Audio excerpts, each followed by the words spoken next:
दोस्तों, साक्ष्य विधि का आज ये हमारा पार्ट 1 वीडियो है। इसमें हम साक्ष्य विधि के कुछ महत्वपूर्ण बिंदुओं को समझेंगे जो कि साक्ष्य विधि के कॉन्सेप्ट बिल्डिंग में हमारा बहुत ही हेल्प करेगा, जो कि पूरा साक्ष्य विधि को समझने में बहुत ही महत्वपूर्ण बिंदु हैं। चलिए शुरू करते हैं। साक्ष्य क्या है? साक्ष्य क्या है? साक्ष्य विधि में या तो एक स्टेटमेंट होगा या डॉक्यूमेंट होगा, जैसे कथन या दस्तावेज।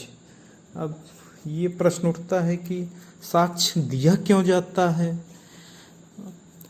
साक्ष्य दिया ही क्यों जाता है? साक्ष्य इसलिए दिया जाता है साबित करवाने के लिए। साबित क्यों करवाया जाता है?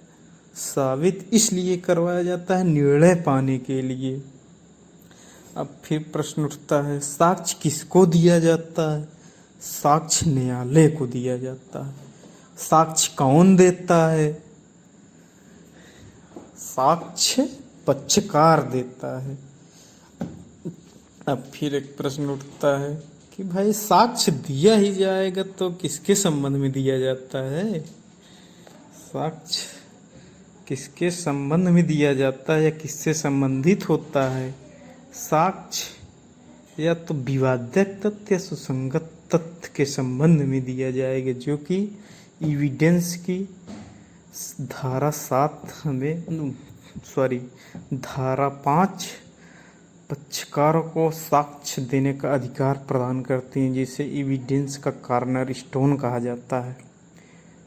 साक्ष्य दिया कब ही जाता है? साक्ष्य न्यायिक कार्यवाही में दिया जाता है।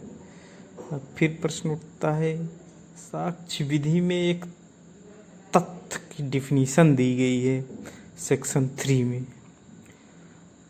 एक अगर इसको हम आसान वे में समझे तो तथ्य वो होता है जो घटना घट चुकी होती है।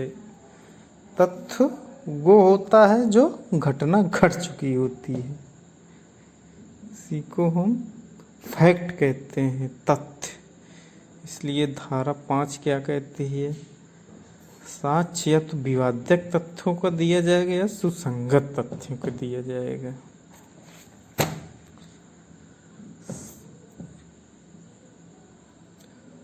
साक्ष्य विधि किसी मामले में तथ्य साबित किए जाते हैं, कौन से नहीं साबित किए जाएंगे और कौन से तथ्य साबित किए जाएंगे, ये बताती है।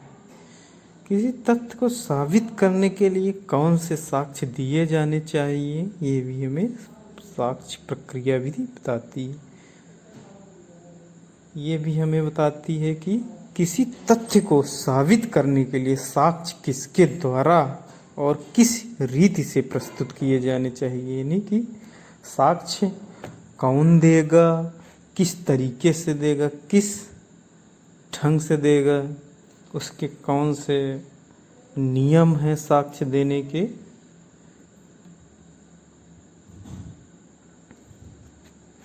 साक्ष्य को विवादक तथ्य तक ही सीमित होना चाहिए। सर्वोत्तम साक्ष्य को पेश किया जाना चाहिए।